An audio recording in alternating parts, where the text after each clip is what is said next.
उन्होंने कलश यात्रा रोकी तो उन्होंने किसी पर लाठी नहीं चलाई, डंडे नहीं बरसाए, किसी बहन बेटी पे गलत हाथ नहीं लगाया। उन्होंने कहा कि भी तुमने परमिशन के आधार पे अपने मोहल्ले में हमारी अंबेडकर यात्रा जाने से रोक ली, तो हम कलश यात्रा के लिए तुमसे परमिशन मांग रहे हैं। उन्होंने परमिशन ही तो मांगी है, उन्होंने किसी तरह की हाथापाई नहीं करी, कोई हाथ नहीं चलाया, किसी तरह गाली गलौज नहीं हुई है। केवल सीधे तरीके से कहा कि तुमने भी परमिशन मांगी थी, हमें भी परमिशन दिखा दो और हमारे मोहल्ले से कलश यात्रा ले जाओ। रास्ता नहीं रोका गया है, उन्होंने कहा कि तुमने हमसे परमिशन मांगी, हम भी तुमसे परमिशन मांग रहे हैं। इसमें झगड़ा किस बात का है भाई? वो भी परमिशन दिखा देते, उन्होंने परमिशन नहीं दिखाई थी तो उन्होंने उनके एरिया से नहीं निकाली रैली, ये भी ना निकालते। जब इतने दिन से दलित पिट रहा था, कुट रहा था, उसकी बारात रोकी जा रही थी, दलित की बारात रोकी जाती है, दलित की घोड़ी पे चढ़ने से रोका जाता, मूंछ काट दी जाती है, उसको जूती पहनने पे पीटा जाता, मजदूरी ना करने पे मारा जाता, बेगारी ना करने पे मारा जाता है, तो क्या तब देश में तनाव नहीं बढ़ता?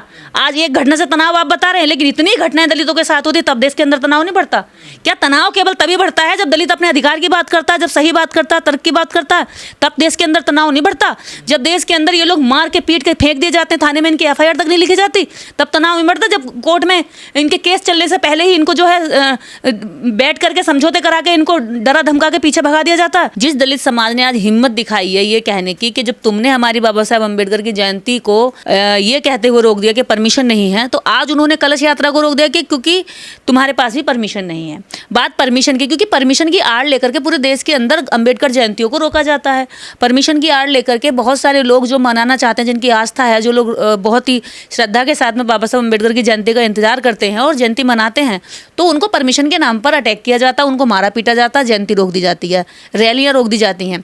तो ऐसी स्थिति में आज ये पहला प्रकरण देश के अंदर हुआ है, लेकिन ये उन लोगों के लिए सबक है कि केवल आपका शोषण सहने के लिए ये वर्ग नहीं है, ये शोषण के खिलाफ आवाज़ उठाने की हिम्मत भी अब इसमें आ रही है।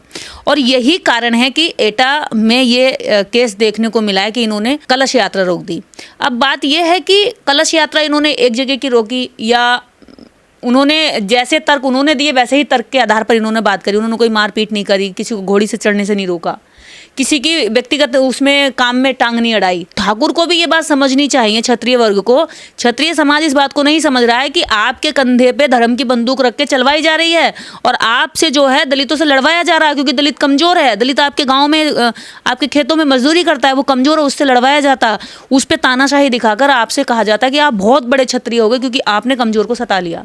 अगर आस्था की अगर कदर करते तो अम्बेडकर जयंती पे भी ये लोग कदर कर सकते थे। उन्होंने कलश यात्रा रोकी तो उन्होंने किसी पर लाठी नहीं चलाई, डंडे नहीं बरसाए, किसी बहन बेटी पे गलत हाथ नहीं लगाया। उन्होंने कहा कि भी तुमने परमिशन के आधार पे अपने मोहल्ले में हमारी अंबेडकर यात्रा जाने से रोक ली, तो हम कलश यात्रा के लिए तुमसे परमिशन मांग रहे हैं। उन्होंने परमिशन ही तो मांगी है, उन्होंने किसी तरह की हाथापाई नहीं करी, कोई हाथ नहीं चलाया, किसी तरह गाली गलौज नहीं हुई है। केवल सीधे तरीके से कहा कि तुमने भी परमिशन मांगी थी, हमें भी परमिशन दिखा दो और हमारे मोहल्ले से कलश यात्रा ले जाओ। पत्थर डंडे लेकर ये लोग सामने आ गए थे। देखिए, ये तो कहा जाएगा क्योंकि उनको लगता है कि अब जो समाज हमारी गुलामी करता था वो समाज हमारी यात्राओं के सामने आके जैसे हम परमिशन मांगते हैं, क्योंकि ठाकुर को लगता है कि मैं ही मांग सकता हूँ परमिशन और मैं ही मांग सकता हूँ इनसे ये रोब झाड़ करके कि भैया इस सड़क से क्यों निकल रहे हो, मेरे गली से क्यों निकल रहे हो, मेरे मोहल्ले से क्यों निकल रहे हो।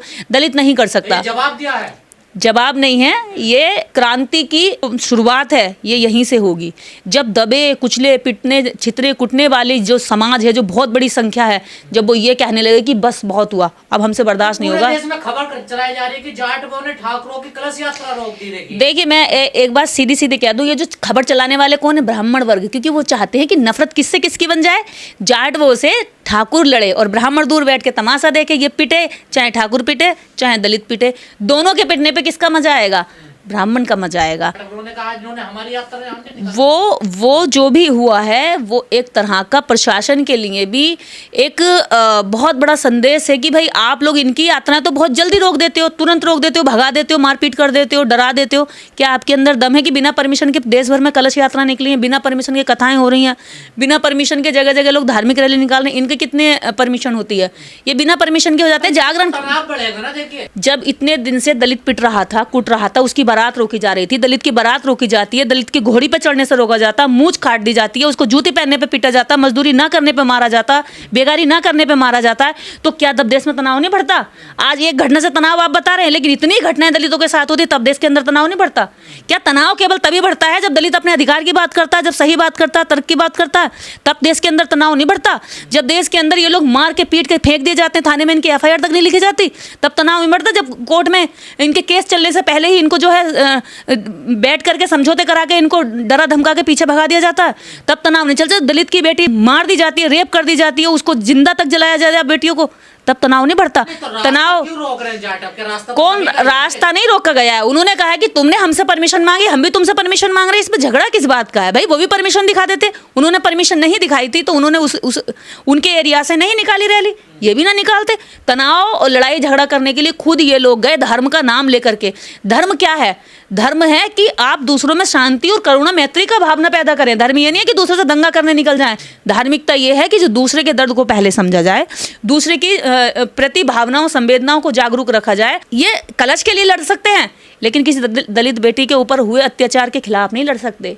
ये अपराधियों के साथ खड़े हो जाते हैं। जी, सवाल यहाँ ये उठता है कि 2017 में उत्तर प्रदेश के ही सहारनपुर में देखिए, जब भी समाज के अंदर तनाव होता है उसमें जाति का एंगल होता है। और जाति का एंगल क्यों होता है? क्योंकि जब इस देश के अंदर किसी भी कोने में जब तक दलित पिटता रहता है या उनके दबाव में रहता है, सामंतियों के दबाव में रहता है, जातिवादियों के दबाव में रहता है, तब तक तो माहौल शांत रहता है। उनको संतुष्टि होती है कि हाँ, जिनको हम दबा रहे हैं, जो इतिहास में दबे कुचले लोग हैं, जो समाज जो अभी तक दब के रहा है वो दबा रहा है, तब तक तो उन्हें एहसास रहता है, खुशी होती है, सेटिस्फेक्शन होता है कि हाँ ये दबे हुए हैं।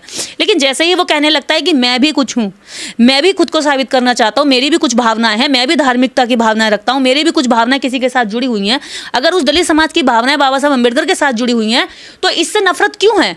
आज बाबा साहब डॉक्टर अम्बेडकर को पूरा विश्व मान रहा है। अगर देश का दबा कुचला उसको आदर्श मान के अपना जीवन सुधारना चाहता है, अगर आप कहते हो कि वो केवल गरीब रह सकता है, अगर बाबा साहब को पढ़ करके वो शिक्षित होकर अमीर होना चाहता है, वो स्वाभिमानी होना चाहता है, वो साफ सुथरा रहना चाहता है, शहरों में घर बनाना चाहता है, शिक्षित होना चाहता है, तो फिर दर्द क्यों है?